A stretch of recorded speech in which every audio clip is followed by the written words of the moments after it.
Good evening. A unique day in American history is ending, a day set aside for a nationwide outpouring of mankind seeking its own survival. Earth Day, a day dedicated to enlisting all the citizens of a bountiful country in the common cause of saving life from the deadly byproducts of that bounty. That was CBS News anchor Walter Cronkite, of course, hosting a special broadcast on the very first Earth Day back in 1970. On this 47th Earth Day, concern for the health of the planet has only grown. A CBS News poll this week found just 12% believe the environment will improve for the next generation. 57% say it will get worse. Today, people around the world will take part in the March for Science, as some say respect for science is under attack, which could directly affect the climate fight.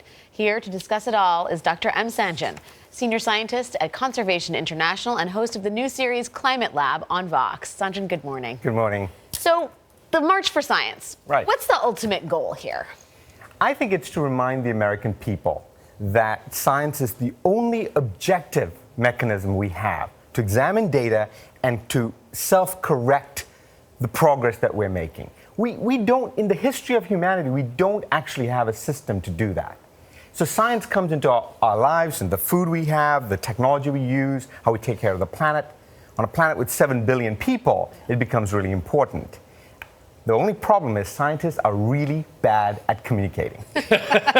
And so Some scientists. Well, no, it's, and because we're trained to sort of be objective about data. It is bipartisan. It is one of those things that can actually unite people around this basic fact.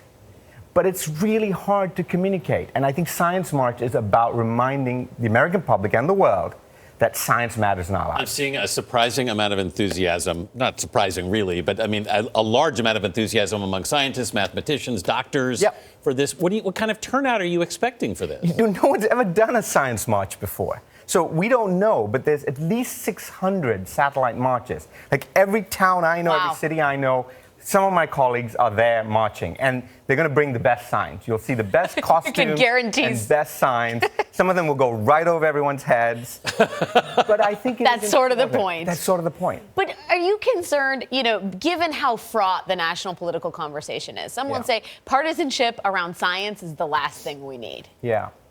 Well, I don't actually see that this as being partisan. I think science, as I said, it's one of those rare objective looks at data. And I think regardless of your religion, your race, your creed, or your political affiliation, you ought to be able to see the same data and analyze it and then use the mechanism of science to self-correct it. That's the great thing about science, right? It is self-correcting. Right. Because the minute you put something out, someone else is going to try to find a way to improve on it. And that's why it survives. That's why it's been around. It's been around since the Greeks or even before that. And to think that we're going to defund it, underfund it, ignore it, and still find a way in this incredibly fraught planet, it's not going to happen. The White House is debating still the Paris Agreement. Right. President Trump, one of his campaign promises was to cancel it. Can he? Difficult.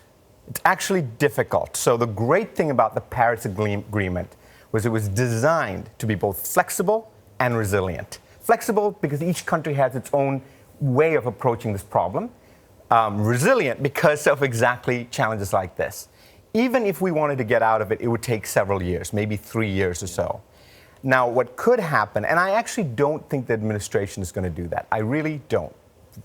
That's my belief. But it's not scientific. Doesn't the president's attempt to unwind the Obama era Clean Power Plan, doesn't that throw into doubt whether the U.S. can actually meet its targets as outlined in the Paris Climate Agreement? So what can happen is the U.S. can underfund or defund its own commitment.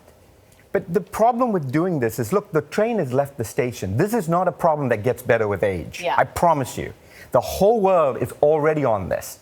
The question is, does America want to lead or does it want to follow? We're the leaders in science and technology and ways of finding ways of living on this planet better. Why give that up now? You have an exciting series on Vox that everybody needs to look at, Climate Lab. It is a must-see on the internet. Well, generally.